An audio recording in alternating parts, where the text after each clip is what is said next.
What's up, everyone? Monday night, another Ready, Tech, Go podcast talking all things SEC football. Thank you for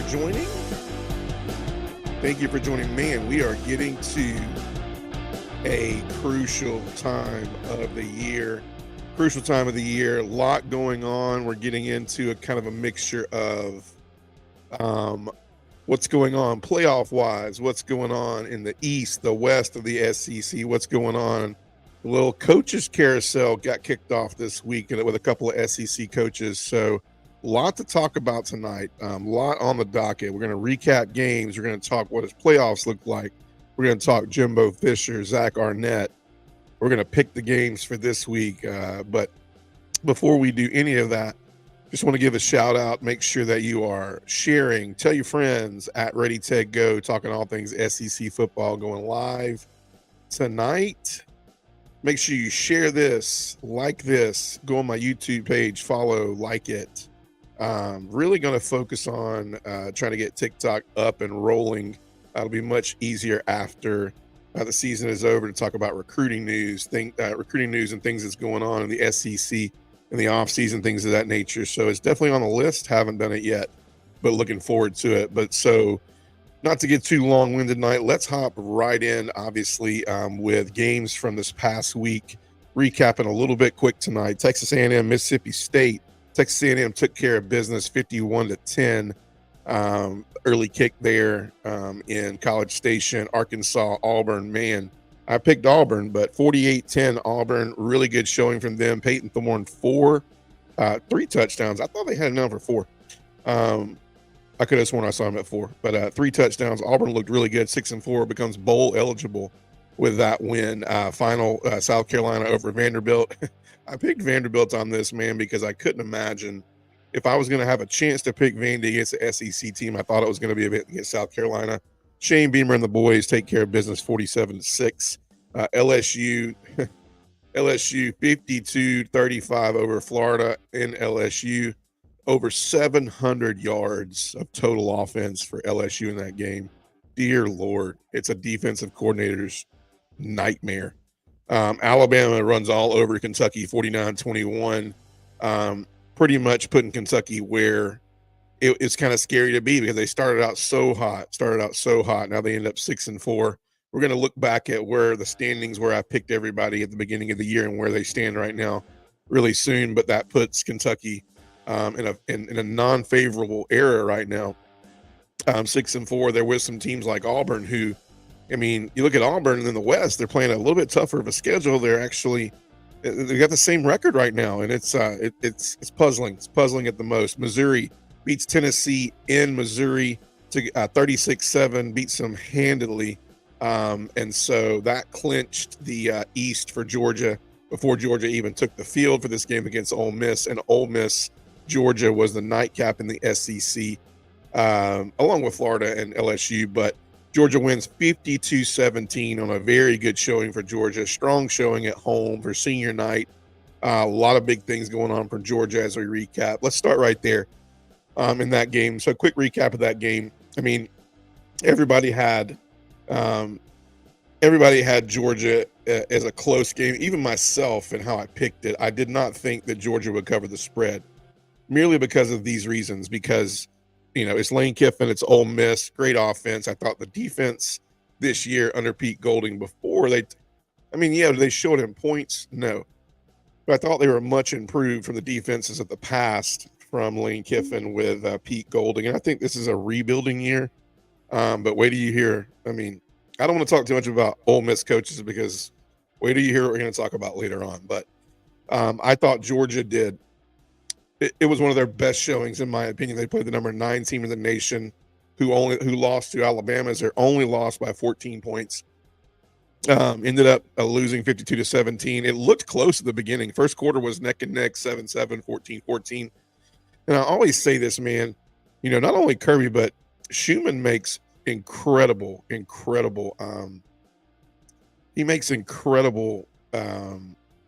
just adjustments. Like, the guy is the adjustment king. Adam Fisher said, who's that coming down the track? He ain't lying, man. Best showing for Georgia all year. But I think Schumann is always this year. It's like, I don't know if you guys are going back some of the Georgia games and you've seen, but it's like there's usually 7 points out there, 14 points out there somewhere. And then Schumann makes the adjustments, and then they go and they make the halftime adjustments. And that's just been very key for them this year.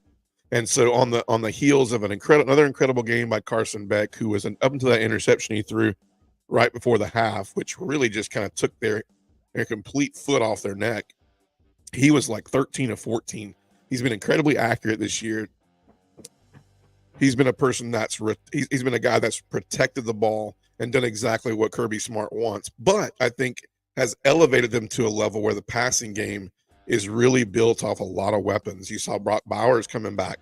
Man, that guy's inhuman, man. He's inhuman. So he beat Tua in the tightrope surgery comeback stage. So 26 days total now. Not only comes back, but he runs, I think, 43 offensive plays out of 60, scores a touchdown.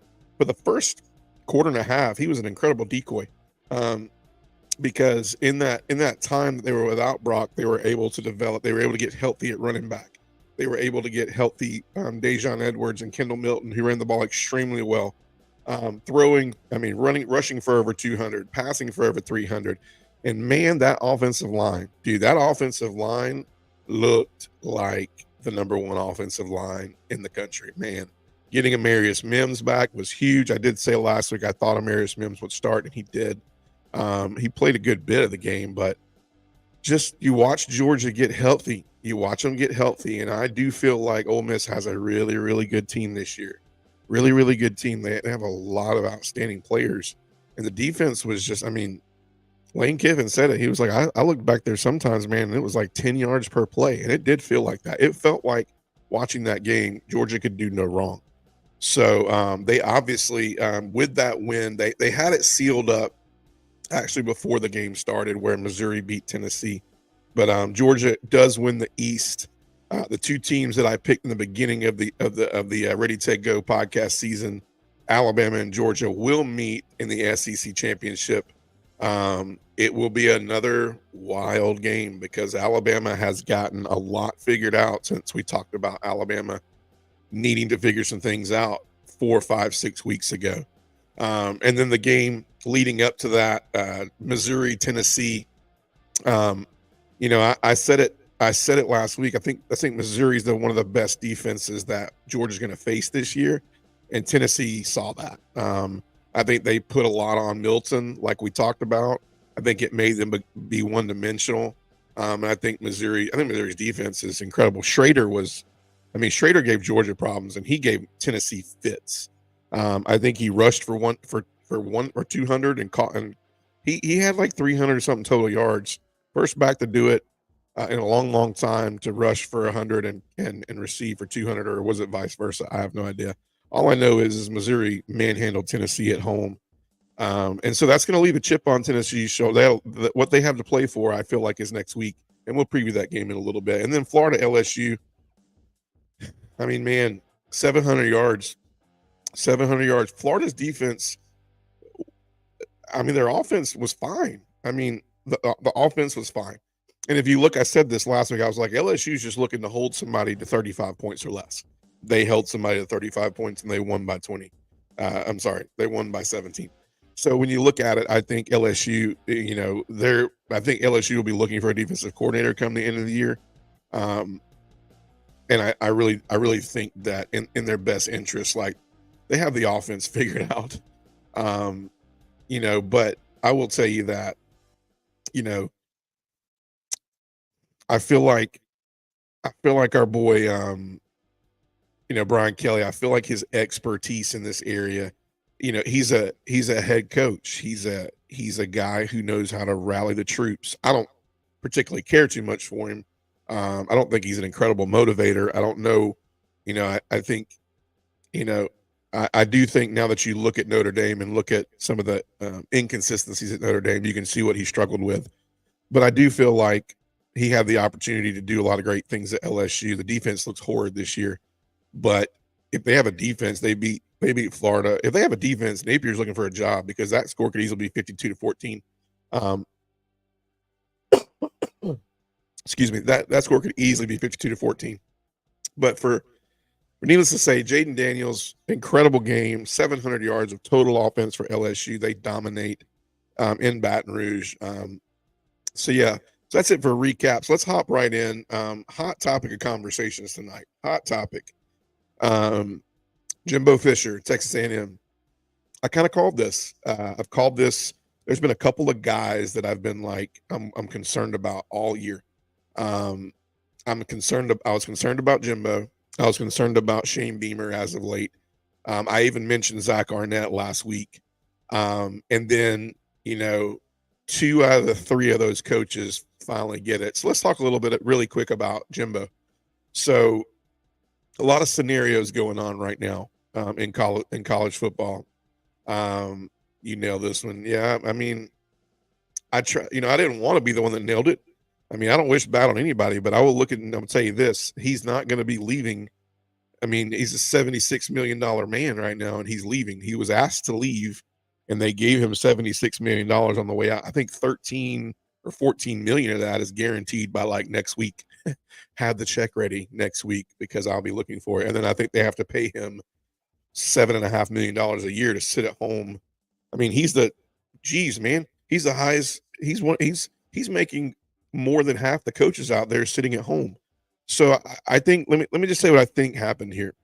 There's 2 scenarios that I'm looking at here. Number one, I made this comment last week. I said if Jimbo Fisher goes in and beats Mississippi State, then he has a gimme game, and so that puts him at 7-4. So he's sitting there at 7-4, and he has to play LSU. So could he beat LSU? I've said this all year. If somebody can just hold LSU to 35 points or below, LSU has a hard time keeping people at 35 points or below.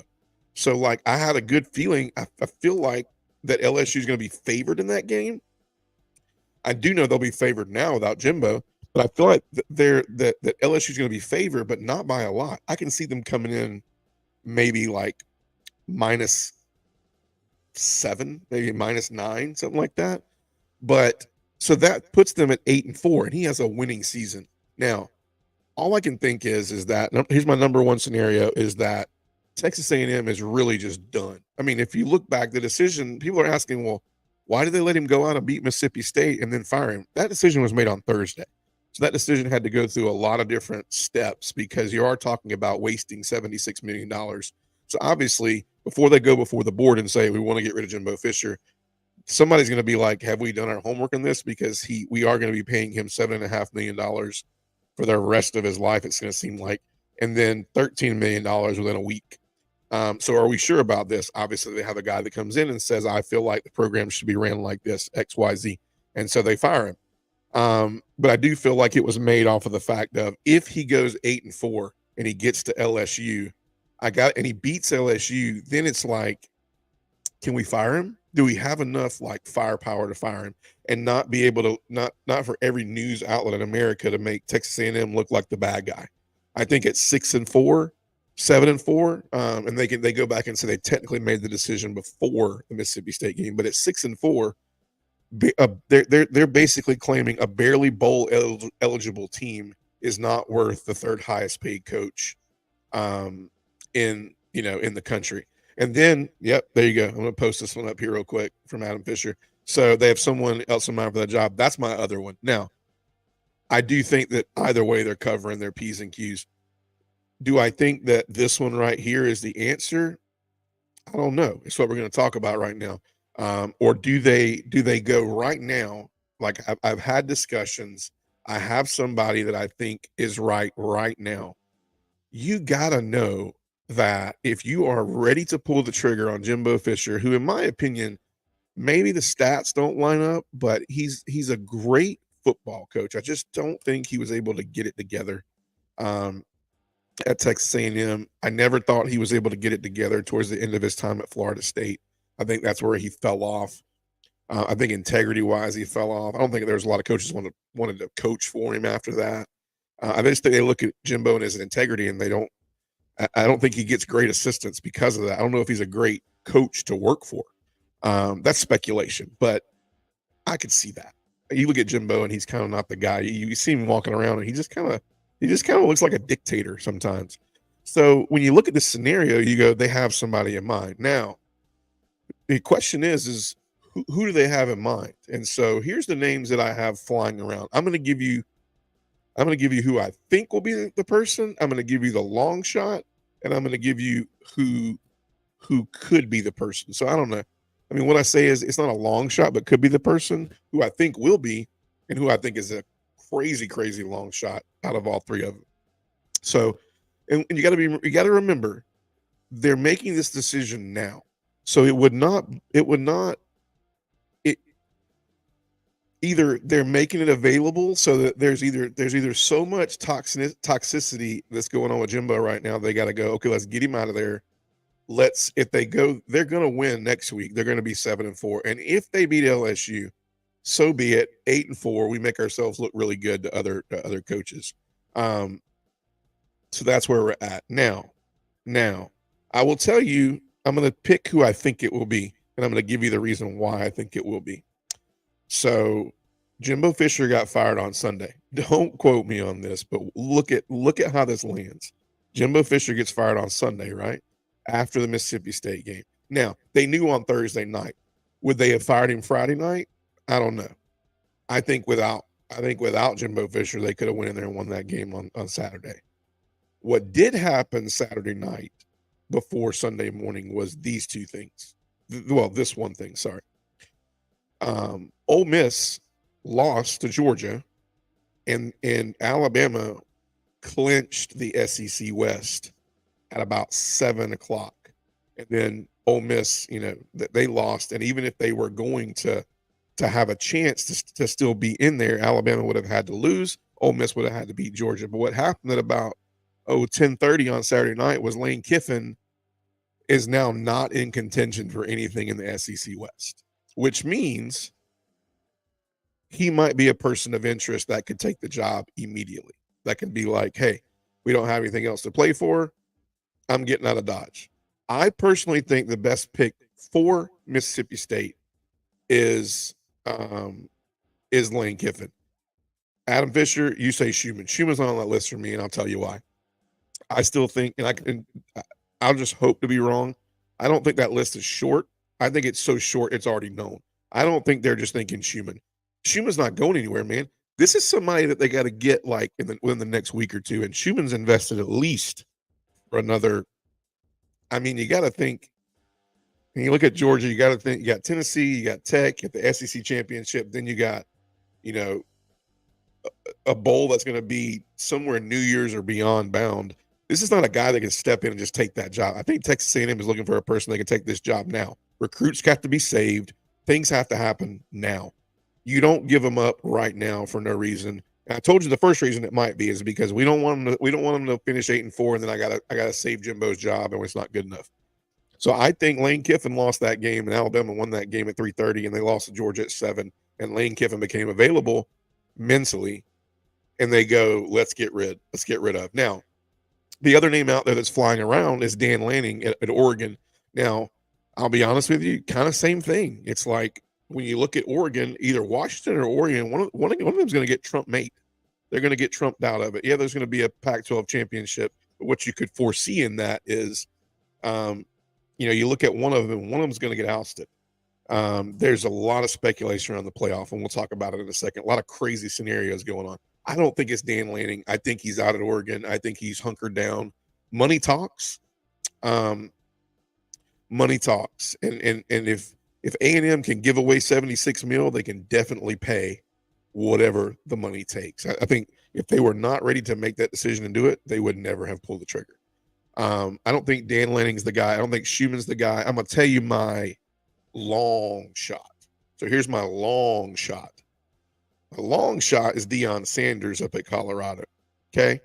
I think he's a person that could leave Colorado right now. He would. I think they see a quarterback coming with him. They see a great defensive leader coming with him. They've seen how he can take recruits and flip them. They've seen how he can take the portal and flip it really quick. they see themselves going, if we're losing players because of losing Jimbo Fisher, if we're going to have somebody come in, I mean, if you can flip it from 1-9, 1-10, whatever their record was last year, Oregon, to where they are right now, and it's not great. They've lost a lot in a row, but let's just be honest. Um, I mean, do I think it's an ideal scenario? No, because he brought in a lot of coaches. He brought in a lot of promise to Colorado. But you got to look at Texas A&M and go, does Deion get this shot anywhere else anytime soon? Like it's a if you look at the SEC, if you look at the jobs out there, the jobs that are kind of on the line, if you fly through some of these, A&M's open now. Mississippi State is open now. I don't think Mississippi State gets Deion Sanders. Arkansas, could it be coming open? I don't know. Depends on how they finish. But right now they're not finishing well. Everything went down the drain with Arkansas when they lost because I gave a scenario where Arkansas could finish really well this year. South Carolina, maybe. So South Carolina could be open at the end of the year. That's a spot. Even if Deion is an SEC guy, I don't know if Deion's an SEC guy. I don't know if they look at them as that. Florida, I mean, maybe Napier needs to make some hires or get rid of some people on his coaching staff, but I don't know if Napier's gone yet.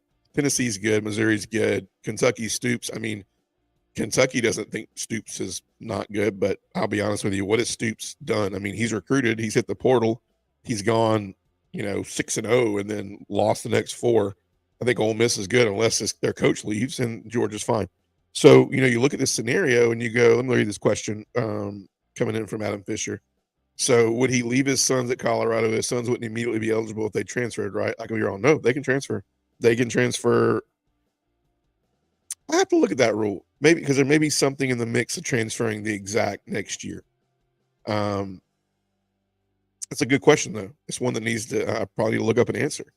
But I would think he would bring him. But in my opinion, that's a great question to look up. I think he's my long shot, though. Like I said, I haven't looked at every scenario of it. And I think what may happen is Mike Elko from Duke. I think Elko is a Texas A&M guy who's an old DC for Texas A&M. He brings culture. He brings a defensive mindset. He brings a get after it attitude. He's an A&M guy. He knows what the expectations are. But the reason I'm not sold on that one is because I don't know if I'm just going, oh, got to get rid of Jimbo now because we got to get Elko. Elko has nothing. I mean, Elko could come right now too. So you look at Elko and Sanders, they can come right now. Are those ideal? But if you look at the 3 picks I have, which are Lane, Elko, Deion, all 3 of them could come right now, realistically. Now it would be harder for Lane because Lane has a lot to play for. Lane has built that team from the ground up. There's some players over there that you kind of look and go, wow. He'd be leaving a lot of good players. Ole Miss he's done a really great job with Ole Miss as far as talent. But when you look at the 5-star recruits on top of the ones he's got, it's 50-20. On paper, when you look at games like last Saturday night with Georgia and Ole Miss. So, and then you look at Zach Arnett at Mississippi State. So to kind of round that up, I mean, I think we've all landed the plane on, yes, I think both are great ideas. Getting rid of him before the end of the year so that they don't have to battle 8 and 4 and that whole trajectory of what they look like, get him out of there. And then who are you looking at right now? I don't think it's Lanning. I don't think it's Schumann. I don't think it's anybody that's invested in a team right now because I think they would have let Jimbo just play his why not?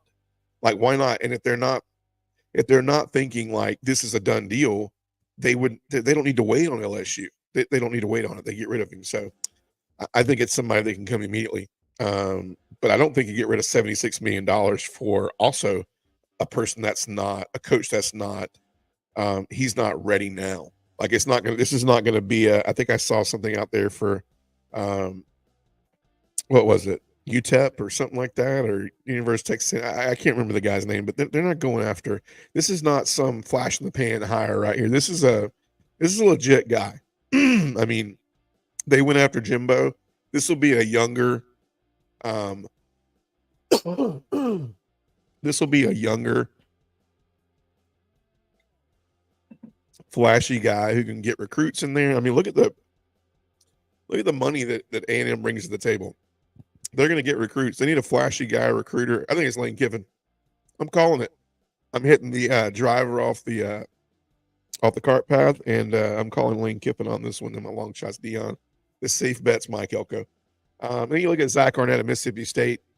I think I talked about this one. It was a up or down on this one. He's not making a lot of money, so if you get rid of him, You're not like starting over. Mississippi State has the money to go out and get a coach, and maybe they feel like the pool will be at the best, and if they get ahead of it, because I think they look at some coaching changes in the SEC. They look at the possibility of Arkansas losing a coach. You look at the possibility of South Carolina looking at a coach.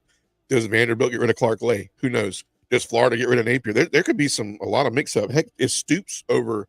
Has he overshot his time at Kentucky? So I think Mississippi State just wanted to get in the pool really quick. But I don't know what Mississippi State will be looking for now. If you want to know what I think for Mississippi State is, I think Mississippi State wants to go out there and get them another Mike Leach guy. They want to go out there and get them an offensive mind, throw it around the park, get some excitement back on the football team. I mean, if you look at what Mississippi State's bringing to the table, the defense is not even that great, and that's what Arnett brings to the table, and the offense is very lackluster.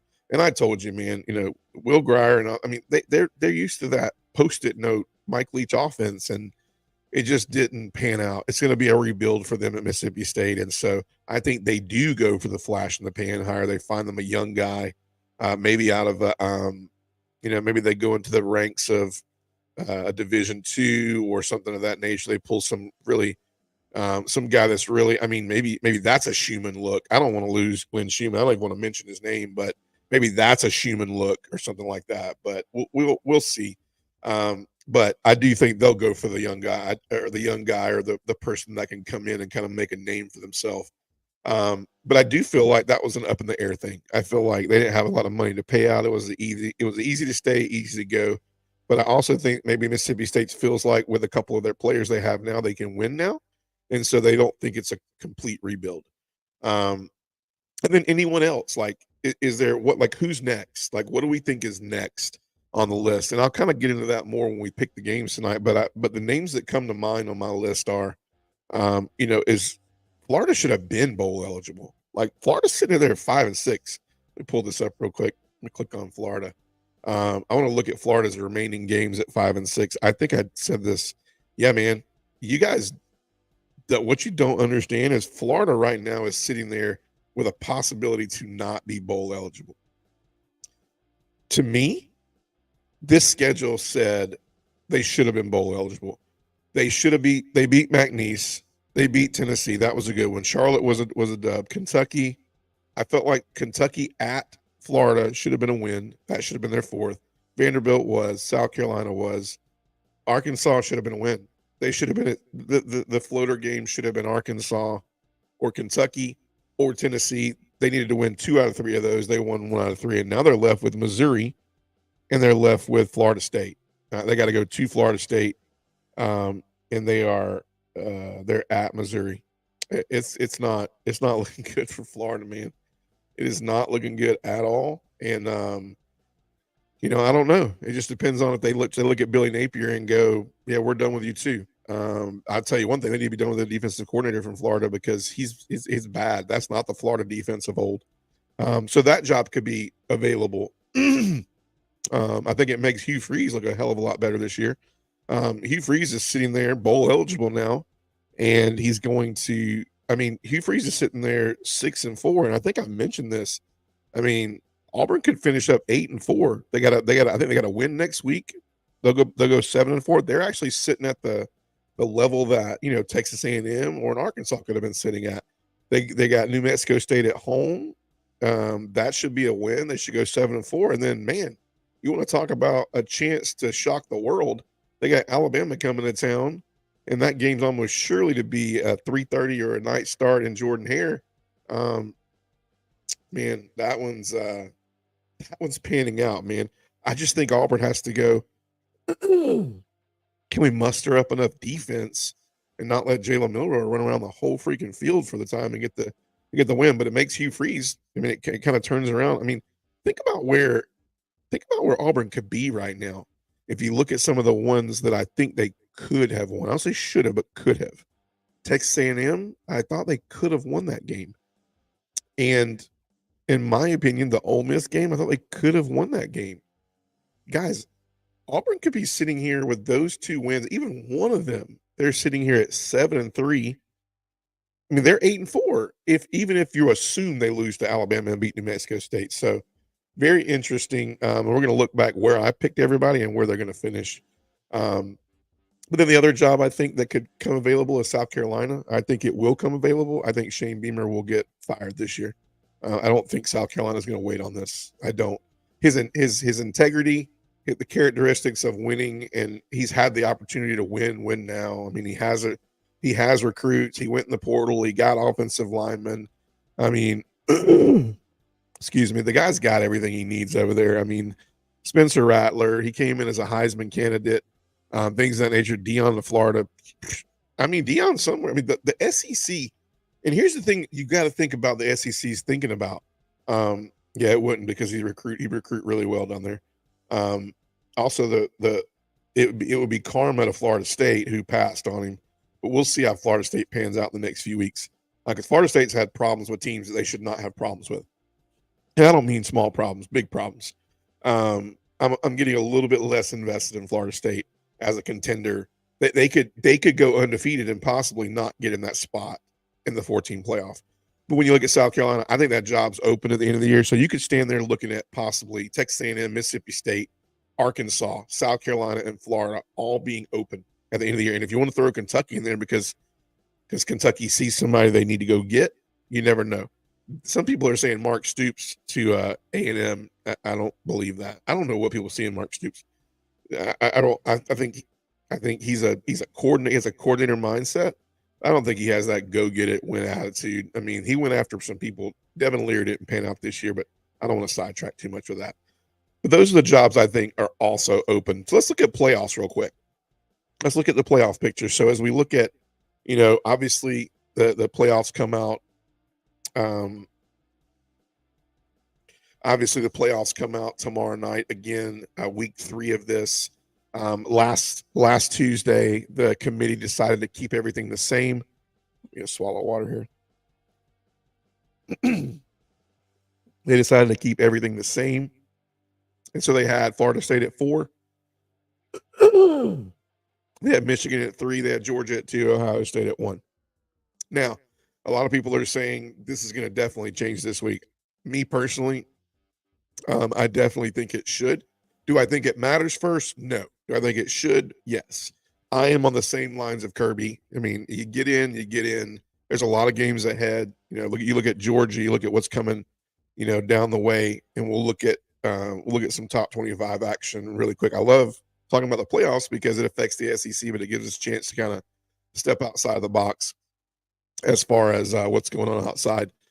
So you look at Ohio State, they beat Michigan State. Michigan State's 3-7. I don't think that's a convincing win. If it was neck and neck last week of, Ohio State still being right there in the mix, I think if anything, if you're looking at key wins, Michigan, Penn State, Michigan finally gets their quality win. I don't think Michigan jumps Georgia.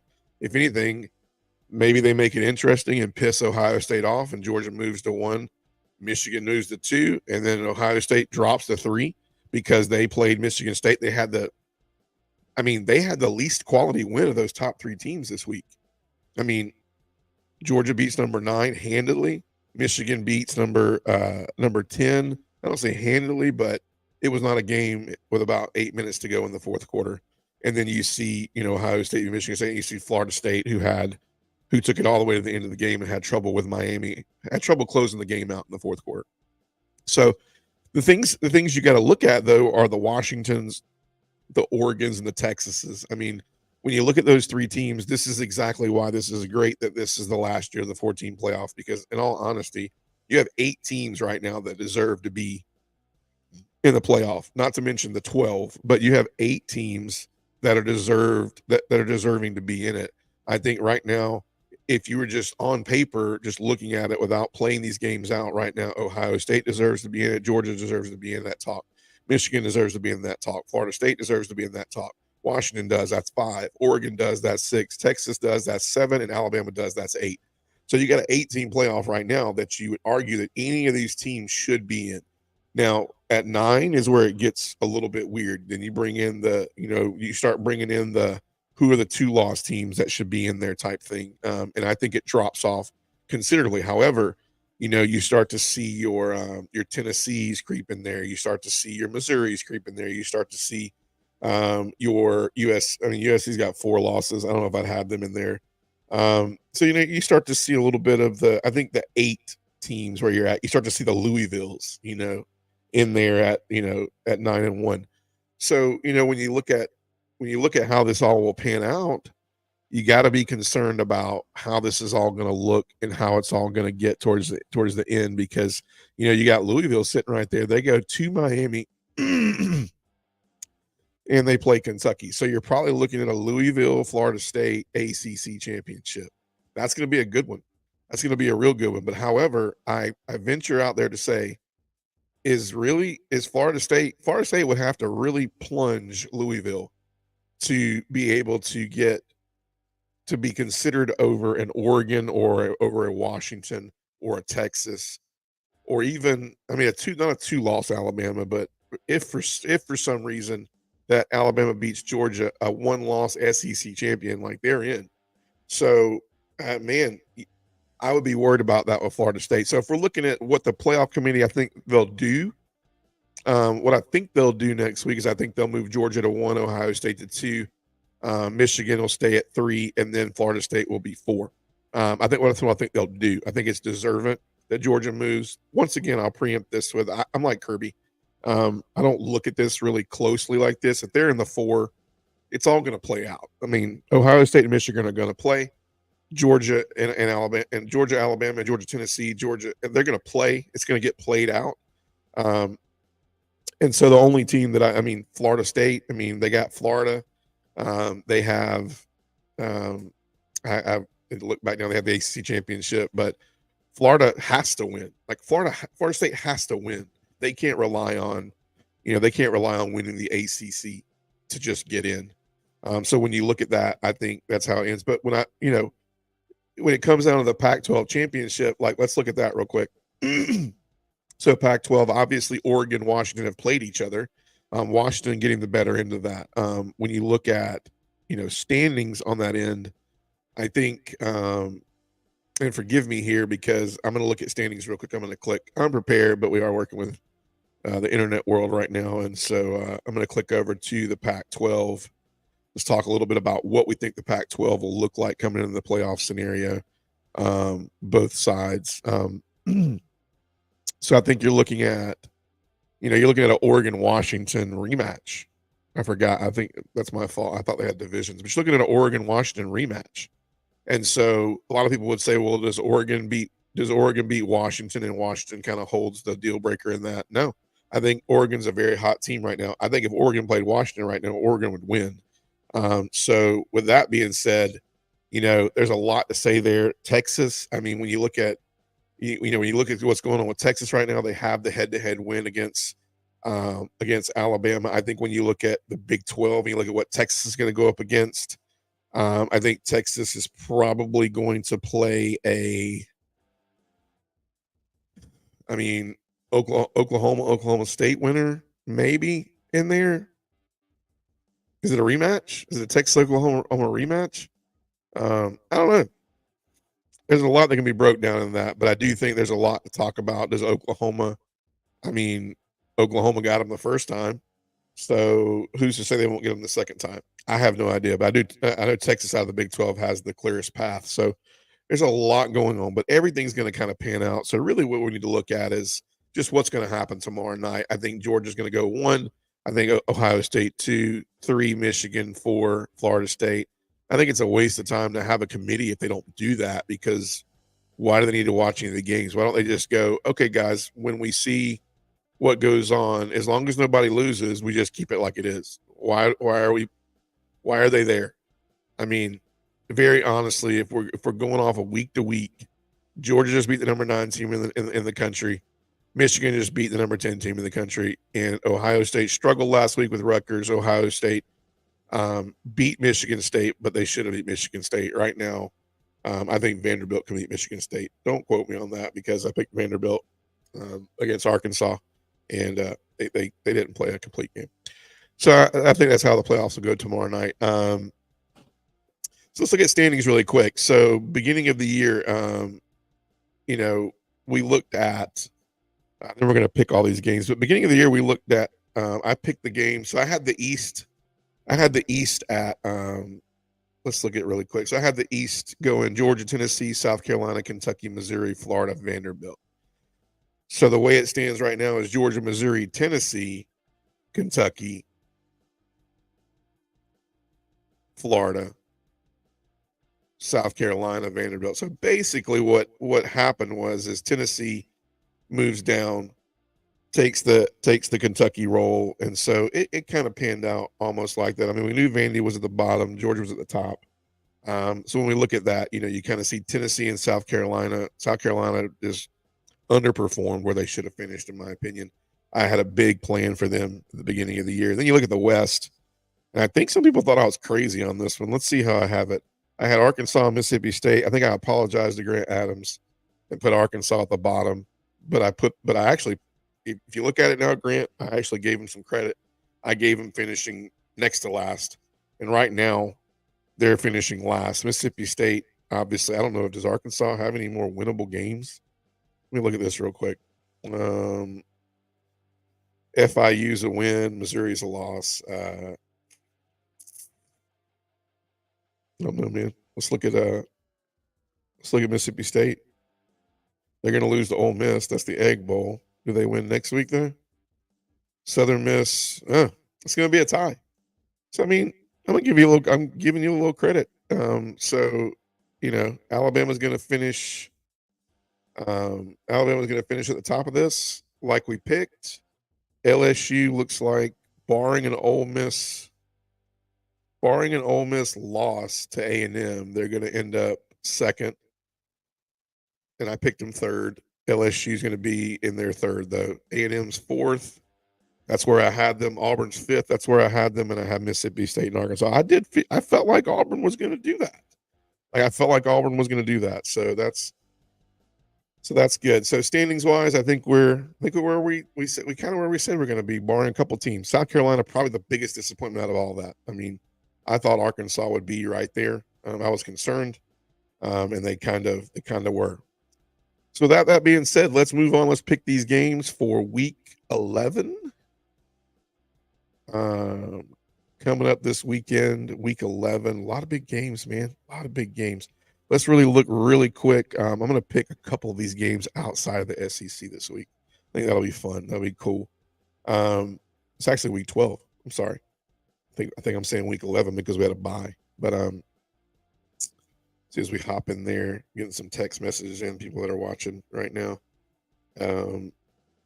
stirring up the noise about Jimbo Fisher. It's crazy.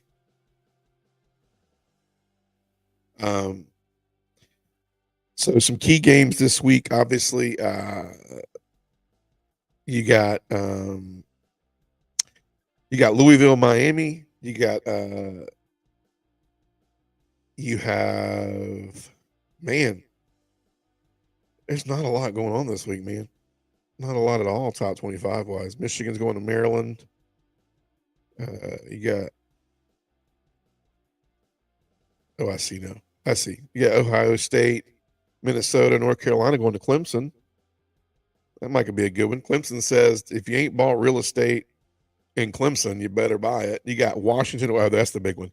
You got Washington, Oregon State. So that could be where, Oregon State plants their foot. It's in Corvallis. That'll be a good one, man.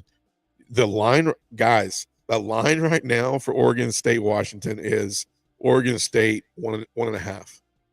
That's wild. That is wild. You got Texas going to Iowa State. Could that get weird? I don't know. Kansas State. Florida State's playing North Alabama. No. Man, this is a weird week, man. This is a weird week. Can you believe that? They got Oregon State right now. The line's 1.5 for Oregon State. It's nuts. It's nuts. Then you got Georgia going to Tennessee. So let's pick these games real quick. Let's hop in the SEC play real quick. Let's pick them. Just so you know, I'll pick the Oregon State-Washington game. DJ Uwingulea? Is that it? Ungulea? I don't know. Just jacked his name up. Anyways, he was a quarterback for Clemson last year. Washington has had chances after chances to lose one this year. They are going to face a really much improved defense that's in the Pac-12 and Oregon State. I did DJ Uungalea. Yeah, I'm butchering all of it, man. I should get like the YouTube video of how do you pronounce his name from Clemson. That's two, man. Between him and the guy from Tennessee, I can butcher those things like with a butter knife. But anyways, so let's look really quick. Let's hop in the SEC week 12. Why is my junk not opening? Okay, here we go. All right, here we go. Let's kick it off with Alabama and Chattanooga. Chattanooga comes in 7-3 against an Alabama team playing at home. Little JV prep game for the Iron Bowl and in Auburn. I got Alabama big in this one. The spread right now for this one looks like it's not enough. Yeah, it looks like it's definitely not enough points. I think we got it at like 28 right now. I'll give them like maybe 35. That's a better outlook on it. 35-42. Chattanooga in the points, right? Take the points, man. No. Give me, Chattanooga in the points. Chattanooga 7-3. This is a noon kickoff game. I don't think it matters. Alabama Milroe, he scored 7 touchdowns on Kentucky. So what's he going to do against Chattanooga? Well, he's not going to score 7 because he's not going to be in the game long enough. Ole Miss, University of Louisiana Monroe, 2-8. By the way, I only lost 1, so I'm up to 14 losses. If I'm adding it up correctly, I think it's 131-14. Not bad. 14 losses. I did lose the Vandy game. I took Vandy. That was Adam's fault. He said, give me Vandy. I took Vandy. No, I'm lying. I would have taken Vandy because I thought that was the one I would have picked Vandy to probably win that week or anytime this year. I will take, I'll take Ole Miss. Big spread is 37. Ole Miss is going to be pissed. They're at home. They're going to be pissed off. Lane Kiffin does not go good. Is he going to be the coach there when this game starts or he ends? I don't know. I'm telling you, man. Lane Kiffin, Aggie. Lane Kiffin, Aggie. Or maybe they make him. Maybe it's known right now. Maybe they wait for the Egg Bowl. Mississippi State, Southern Miss. Mississippi State 4-6. Southern Miss 3-7. Right now is Mississippi State at 14 at home. New coach. I don't even know who the coach is. Who do they got coaching? Long live the Pirate, man. Right now, I think the spirit of Mike Leach could come in and coach that game and probably get them to a better state than they are right now as far as health. Lord knows the spirit of Mike Leach could get some better offensive plays right now. Just, throw some grass up in the air, whichever way it blows. Is it pass or run? I don't know, man. Figure something out, though. I got Mississippi State because I don't think Southern Miss can go into there at noon and beat the Cowbells. So I got Mississippi State in this one, 14, maybe. I don't know. Maybe it's close. Maybe it's a field goal. Abilene Christian, Texas A&M. Texas A&M without Coach Jimbo Fisher. Without Coach Jimbo Fisher, I think Texas A&M wins this game 5-5. Abilene Christian comes in to Kyle Field at noon, and they lose to Texas A&M. The spread is they don't even have a spread, which means it's unbearable. Tickets as low as $42 to get to that game. I love how they show that on ESPN scores. Tickets as low as $42 to go see the Jimbo-less Texas A&M Aggies. Get your tickets. It's crazy, man. Auburn, New Mexico State at Auburn. Auburn's favored 24.5. Give me Albie. Give me War Eagle on this one. They cover. If they covered last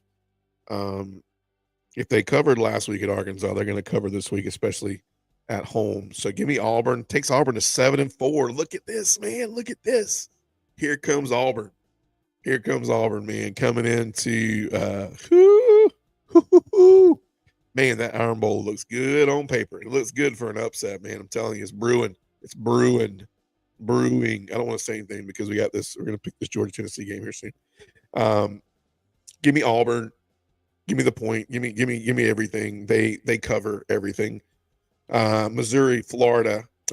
Missouri is hot right now. I'll even say if you look at Missouri, they're even hot after losing to Georgia. They played Georgia well, man. I told you. And man, did they play Tennessee well? I mean, defense showed up. Rushing attack, passing attack, everything. Missouri wins this one big. Florida has no defense. They cannot produce a defense. I think Vegas was scared of this one maybe because they're thinking Missouri's, I don't know. Maybe I don't know why Missouri would be overlooking at this. I mean, the Super Bowl right now for Missouri is to be 10-2.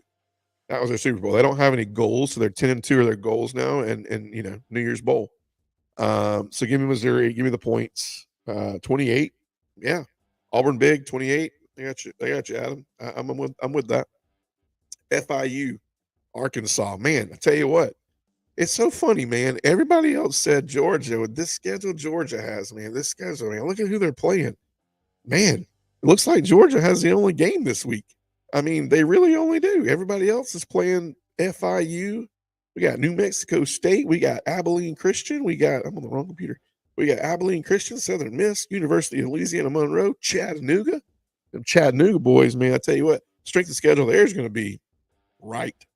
Yeah, yeah. You can get off that bandwagon, man. You can get off that bandwagon real quick. Anyways, give me Arkansas. I mean, dude, it would be the utmost embarrassment. I called this last week. If FIU beats Arkansas, my boy, Mr. Pittman is looking for a job on Sunday. I don't care what you say. Arkansas favorite 30. Florida International is not going to do that to them though. Give me Arkansas. Give me big. I don't know if they cover because they can't find an offense right now. They found an offense the week before, but they can't find an offense right now. Between Arkansas and Florida, they're trying to figure out. Who can fumble the ball the most. I don't mean physically, just literally fumble everything they're doing. Kentucky, South Carolina. Whew. I think it's a must-win for South Carolina. I think every game's a must-win for South Carolina right now because you can't tell me 4-7, 2-6 in the SEC. With the team you have, I don't care if you have injuries. With the team you have, and the capabilities you have, and the recruiting that you have at South Carolina, Beamer might be looking for a job if Kentucky wins this big. Right now, Kentucky's a 1.5 on the road. It's 7:30 though. I will tell you, it's 7:30 in William Bryce Stadium. That place will be live. You got Kentucky, huh? Kentucky 14. Even though Kentucky's like a 1.5, yeah, give me Kentucky. I don't know. I mean, they'll cover. They're only a 1.5, but they'll cover. I don't know if it's 14, but yeah, I don't see South Carolina doing much with them. LSU, Georgia State. I'm telling you, man, I didn't name this game, but it's just crazy. LSU, Georgia State. Give me LSU. Give me Jaden Daniels running for 750 yards. LSU's a 31-point favorite. They will get that. Baton Rouge. It's an 8:00 game in Baton Rouge. 8:00 in Baton Rouge. And then Georgia, Tennessee, the biggest SEC game of the week. Yeah, LSU. Georgia's going to Tennessee. Tennessee's coming in hobbling 7-3. I think Georgia has a lot to look at on film. They'll be able to see what Alabama was able to do. They'll be able to see what Florida was able to do. So a lot of film for Schumann and Kirby as far as defense, as far as slowing that. Tennessee has a good defense. It's funny that point spread keeps coming down. I've seen 11. I've seen 10.5. I heard 9.5. Maybe it went back up to 10.5 a little while ago, but I see Georgia winning this one. I see Georgia getting healthy. I see Georgia really making a strong push. They announced today that there's a night game. There's a night game for Georgia Tech, which Georgia Tech and Georgia have not played a night game in forever. So, and everybody said Georgia Tech, this is one of the better teams they have to compete with Georgia again this year. So, two big tests before they go to Atlanta on December 2nd. I think this will be a big test. I think Neyland they need a Super Bowl. This will be their Super Bowl. They're not going to the SEC championship. They're probably not going to go to a major bowl. So this is definitely Tennessee Super Bowl right here. So watch out. Georgia 10.5 is probably correct. I think this will be a big test for Georgia. I think Kirby will have them ready though. I think Georgia sees. I think they're not drinking the Kool-Aid as rat poison, as Saban would say. But Georgia wins here. I think they cover. I see Georgia in this one 10-13. I would be shocked, kind of like Ole Miss, though, if it was more than that because it's in Neyland. Apple will have them ready. So looking like a good week, or looking like I say a good week. This is a pretty weak week. Next week, rivalry week will be really good. But man, I tell you what, looks like Georgia Looks like Georgia got the bad end of the deal this week as far as games, but strength of schedule will be good for them. Playoff committee comes out tomorrow night, 7 o'clock. Tune in for that. If you guys have not already done so, follow, share, tell your friends, tell your neighbors, put some cards out there. Just type "Ready, Ted, Go" in. Maybe somebody will ask what that is and tell them to follow. But thank you guys for the support. Adam Fisher, #1 fan. I'm trying to get Adam on here, man. It's going to happen soon, I think. Maybe a playoff version of this, or SEC championship version, or something like that. But we'll make it happen, man. But thank you guys for joining. As always, Ready, Ted, Go. Share, like, YouTube, Facebook, TikTok, Instagram, all those. Go follow, promote, help me out, help me get out there so we can talk some SEC football. You guys have a great night, have a great week, and bye for now.